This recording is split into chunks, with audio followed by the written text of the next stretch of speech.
oli 2 suurepärast sõitu, et mõlemas sõidud teiseks, kuid mõlemas sõidusid see ka esimene. Mis need põhjused olid, miks sa jäid nii-öelda teise üle? No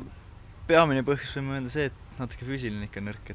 et esimeses sõidus nii sõidu lõpu poole kui teise sõidus ka sõidu keskel umbes tulid ikkagi väsimus peale ja no üritasin ikkagi matsukest mitte eest ära lasta, aga endal hakkas mootorist nii palju vigu tegema, et pigem tulla kindlate punktidega koju, kui ennast maha kanda, et ma arvan, et tänase päeva võib võtta nagu hästi kokku, et 2 etappi on veel minna ja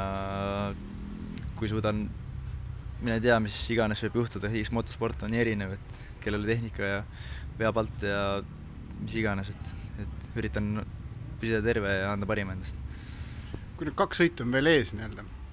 see annab nagu hea võimalusega tegelikult nii-öelda lätlasele vastu saada, kes on oma kodurajal, et saada seda radar paremini tundma, et kas nüüd 2 järgmisel sõidul võtad nii-öelda esikohad? No eks plaan ikka on võtta, et tuleb natuke analüüsida, mis siin oli valesti, mis mitte,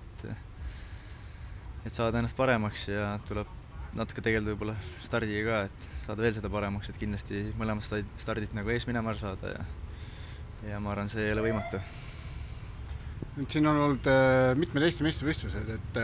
poodium ei erine väga nii-öelda eestikatest, et kas see Eesti meistrivõistlustel osalemine on tulnud praegu hetkel kasuks ka eestlastel? Ma arvan kindlasti, et kuna me oleme nii palju juba saanud nüüd sel hooajal võistelda, et iga nädalavahetus on väga tihe olnud ja eriti hea mul see olnud, et ma olen 2 klassi saanud sõita, et see annab mulle nagu selles mõttes, siin on ka ainult tund aega, nüüd on vahet teise sõiduga, et natukene oskan ette kujutada, et mis tähendab kohe ühest sõidust teise minna, et selle võrra on lihtsam mul jah.